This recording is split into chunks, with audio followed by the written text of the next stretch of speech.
métropoles des lieux de commandement. Les métropoles sont de grandes villes, densément peuplées, qui exercent des fonctions de commandement à l'échelle de leur région, de leur pays ou même du monde. On parle ainsi de métropole régionale, de métropole nationale.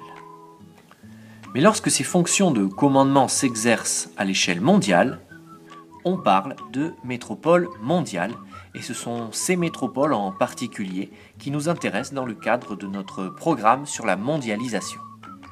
Comment définir avec précision une métropole mondiale? La réponse la plus immédiate et pas forcément la plus juste est celle de sa taille, ou plus précisément du nombre d'habitants qu'elle abrite. Ainsi, on considère souvent, à tort, qu'une métropole est simplement une ville très peuplée. S'il est vrai que les métropoles mondiales sont très peuplées, attention, car toutes les villes très peuplées ne sont pas des métropoles mondiales. Vous me suivez?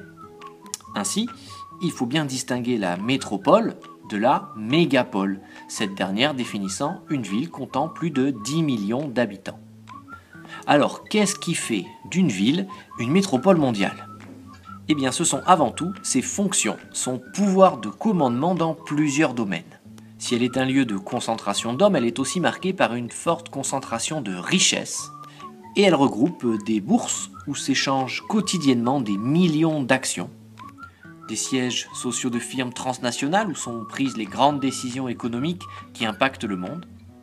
À ces FTN s'ajoutent parfois les sièges d'organisations internationales, telles que l'ONU pour New York, ou l'UNESCO qui siège à Paris. On y trouve aussi de nombreuses activités du tertiaire supérieur telles que les services aux entreprises, qu'il s'agisse d'agences de communication ou de cabinets d'avocats. S'y côtoient aussi universités de prestige qui forment les dirigeants du futur et musées de renommée qui conservent les vestiges du passé. Monuments historiques, restaurants étoilés, boutiques de luxe à la réputation internationale, autant d'attributs que l'on retrouve dans les grandes métropoles mondiales et qui font leur pouvoir.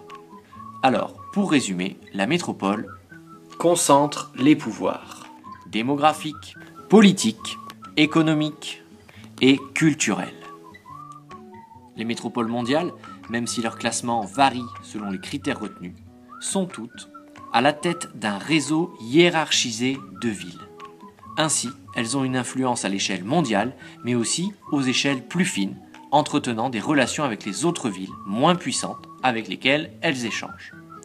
Ces métropoles mondiales sont parfois proches géographiquement et connectées par des voies de communication performantes, comme les autoroutes ou les voies ferrées à grande vitesse.